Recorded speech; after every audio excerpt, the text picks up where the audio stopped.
Sandrine Rousseau, parmi les sujets sensibles du moment autour de la crise agricole, la question des pesticides avec le plan Ecophyto. En gros, c'est un plan qui vise à réduire de moitié l'usage des pesticides d'ici 2030. Ce plan est suspendu par le gouvernement le temps de trouver un accord avec les agriculteurs. Qu'est-ce que vous dites? Une fois de plus, sacrifice de l'écologie au profit des agriculteurs? Les agriculteurs sont allés dans la rue avec leurs tracteurs. Et donc? Parce qu'ils n'avaient pas de revenus et parce que...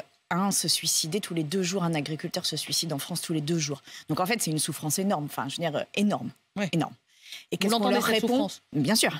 Et qu'est-ce qu'on leur répond? On leur répond plan Ecophyto. Enfin, c'est pas on leur répond. Ils réclamaient pour certains d'entre eux. Pour certains. Pour et certains pas pour tous. La Confédération paysanne, par exemple, ne demande pas l'arrêt du plan Ecophyto. Mais les majoritaires, c'est la FNSEA et les jeunes agriculteurs, pour les citer. Alors ça, c'est un des sujets. Les certains dont on parle. Ben ça, c'est un des sujets. C'est la manière dont les chambres d'agriculture, les votes à l'intérieur des chambres d'agriculture imposent le pouvoir de la FNSEA. Et qui est à la tête de la FNSEA?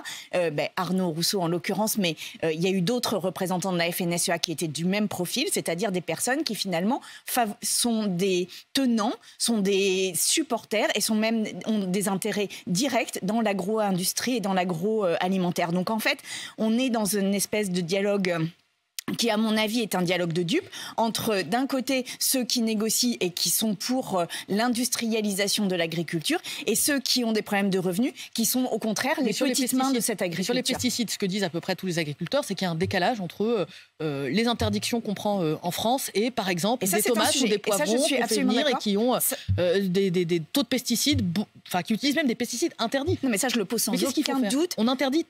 Ça n'est pas possible d'importer en France des produits alimentaires, des produits agricoles qui ont été produits avec des produits interdits en France. On interdit la tomate marocaine. Mais en fait, l'idée, c'est que... Est-ce qu'on interdit la tomate marocaine, par exemple? Non, mais on demande au Maroc de s'aligner sur les conditions françaises. Enfin, c'est le cas de toute voiture, par exemple, qui est importée. On ne pourrait pas importer une voiture qui ne remplit pas les conditions de sécurité et les normes européennes et françaises. Donc, il n'y a pas de raison pour les produits alimentaires que ce soit de la même manière. Et oui, il y a un sujet autour de l'utilisation de produits interdits en France par d'autres pays qui augmente les rendements mais qui met aussi en danger notre santé. Et donc, c'est pas possible que les agriculteurs français soient en concurrence avec eux. 2 exemples. Le méthomyl, le méthiocarbe. 2 pesticides qui sont interdits en France et en Europe. On en trouve des traces dans des tomates, dans des poivrons qui proviennent du Maroc. Qu'est-ce qu'on fait? On va voir le roi du Maroc, on lui dit vous demandez à vos agriculteurs d'arrêter? On n'importe pas. Pas d'importation. On n'importe pas des tomates qui contiennent des produits interdits en France. Non.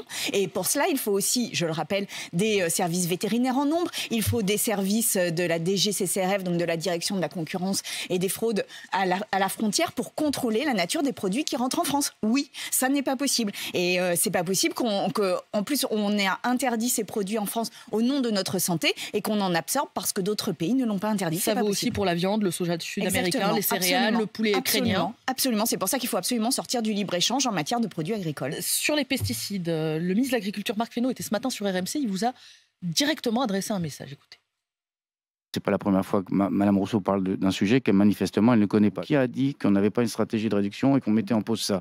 Qui a dit qu'on n'avait pas déjà des programmes de recherche pour trouver des alternatives? Il y a une pause. Oui, sur un sujet principal qui est le sujet des indicateurs. Mme Rousseau pourrait reconnaître que pour les produits les plus à risque, qu'on appelle les CMR1, on a baissé de 95% dans le quinquennat qui vient de s'achever. Est-ce que vous dites bravo le gouvernement? Les pesticides les plus à risque, ils n'existent plus aujourd'hui, ils ont été réduits. Non, je ne dis pas bravo le gouvernement quand la seule mesure qui est annoncée aux agriculteurs, alors qu'encore une fois, il s'agit de 200 000 € de dette en moyenne sur les exploitations agricoles, alors qu'un agriculteur se suicide tous les 2 jours, alors que 27 fermes ferment par jour. Et que là, la seule réponse qui est donnée, c'est la réduction du plan Ecophyto. Non, je ne leur dis pas. C'est pas la seule réponse. Il y a eu d'autres mesures sectorielles sur les viticulteurs, les éleveurs. Il y a eu un certain nombre de mesures annoncées sur le pas de nature à gérer la crise, pas de nature à transformer l'agriculture pour assurer les conditions de vie et des personnes, des agriculteurs, mais aussi des ouvriers agricoles. Donc non, il n'y a rien eu de structurel sur l'agriculture. Et donc non, je ne leur dis pas merci. Et quand je vois à quel point ils essayent de de trafiquer les indicateurs au nom desquels on sait quels sont les pesticides. Oui, ils essayent de faire en sorte qu'on sorte de l'indicateur qui est aujourd'hui reconnu dans le plan Ecophyto pour aller vers un autre indicateur avec des coefficients de toxicité, alors qu'on sait très bien que dans les produits chimiques et phytosanitaires, on découvre la toxicité et on découvre l'effet cocktail souvent beaucoup plus tard. Donc en fait, ce qu'ils sont en train de faire, c'est en train de faire un tour de magie de Gérard Majax pour faire en sorte qu'il y ait un plan Ecophyto, mais pas avec les mêmes indicateurs. Et je dis à Marc Fesneau, on vous regarde là-dessus. On vous regarde et n'essayez pas de faire en sorte qu'en changeant les indicateurs, vous autorisiez plus de pesticides. Il y a une concertation qui est ouverte pour la... Oui, avec les associations. Avec les associations qui ont quitté la table. Exactement. Dans le même temps, est-ce qu'on peut être écologiste, dire quand il y a une concertation, on ne participe pas, on reste en dehors et puis on critique? Alors, ils avaient une demi-heure pour négocier. Et par ailleurs, ils avaient une déclaration liminaire à faire sur justement la dangerosité de certains produits. Donc les associations lâchent le combat, elles désertent le combat. Non, le ministère a refusé d'entendre cette déclaration liminaire. C'était une déclaration liminaire. On peut quand même l'entendre, cette déclaration. C'est quoi ce mode de discussion où c'est pas possible d'entendre les Elles ont eu raison de claquer la porte? Oui, je pense qu'elles ont eu raison de claquer la porte. Vous évoquez le revenu des agriculteurs. Ce matin, je regardais sur le site d'un des grands distributeurs français, le kilo de tomates rondes made in France, 4,39 €. Les mêmes venus du Maroc, 2,29 €. Oui, on s'en sort pas. Problème. Non mais si on interdit, vous dites celles qui sont produites avec des normes qui ne sont pas les nôtres, on les interdit. Mais dans le même temps, ça ne répond pas à la misère d'un certain nombre de Français qui se privent, qui réduisent leur nombre de courses, qui parfois ne font pas un repas sur deux et qui disent très bien les pesticides, mais j'ai le choix entre ne pas manger un repas sur deux ou bien manger des produits qui viennent d'ailleurs et qui ne sont pas produits à nos normes. On ne va pas rendre les gens malades parce qu'ils sont pauvres, en fait. Ça n'a aucun sens. Donc là, dans 100 € de produits alimentaires achetés par les Français et Françaises, sur 100 € de produits alimentaires, il n'y a que 6,5 € qui vont aux agriculteurs. Ce qui veut dire qu'il y a 94 € à peu près qui va à la grande distribution, à l'agroalimentaire, à la transformation. Je suis sûre que les Français et Françaises seraient tout à fait d'accord pour la tomate, là, on n'est pas sur la transformation, on est sur la tomate en grappe. Pour qu'il y ait bien plus d'euros qui aillent vers les agriculteurs. Et je dis qu'on a un sujet autour de la grande distribution. Je rappelle que la grande distribution a installé ses centrales d'achat en dehors de France, en Belgique, en Hollande, en Espagne, pour échapper à la loi Egalim. Que fait le gouvernement pour imposer... La loi qui régit les négociations entre les industriels, fait le gouvernement, la grande distribution et les producteurs. Pardon, je précise pour nos auditeurs, la loi Egalim. Voilà. Donc la loi Egalim, c'est la loi qui est censée permettre un prix qui est raisonnable pour les produits fabriqués en France. La grande distribution a installé ses centrales d'achat à l'extérieur de la France pour échapper à la loi française.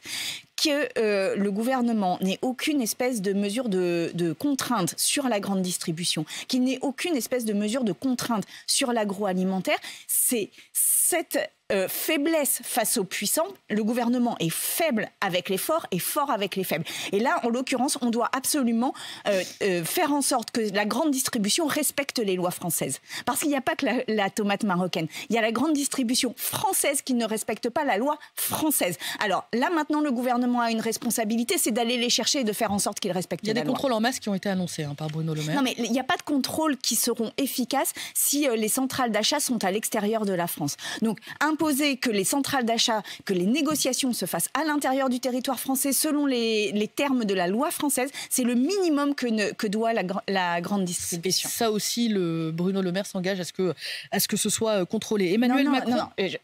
Bruno Le Maire souhaite, Bruno Le Maire demande, Bruno Le Maire a toujours défendu le fait qu'il y ait une liberté complète de la grande distribution. Il s'est toujours opposé à ce qu'il y ait des taxes sur les surprofits de la grande distribution pendant qu'il y avait l'inflation. Il s'est toujours opposé au fait qu'il y ait la moindre contrainte sur les prix pratiqués par la grande distribution. Donc non, Bruno Le Maire, il fait des déclarations, mais Bruno Le Maire, il ne fait aucune politique publique permettant de garantir et le pouvoir d'achat des personnes les plus faibles et de garantir le fait qu'il n'y ait pas de surprofit lié à une situation de crise. La France est en train de s'effondrer de sa pauvreté et Bruno Le Maire demande. Non, Bruno Le Maire doit agir.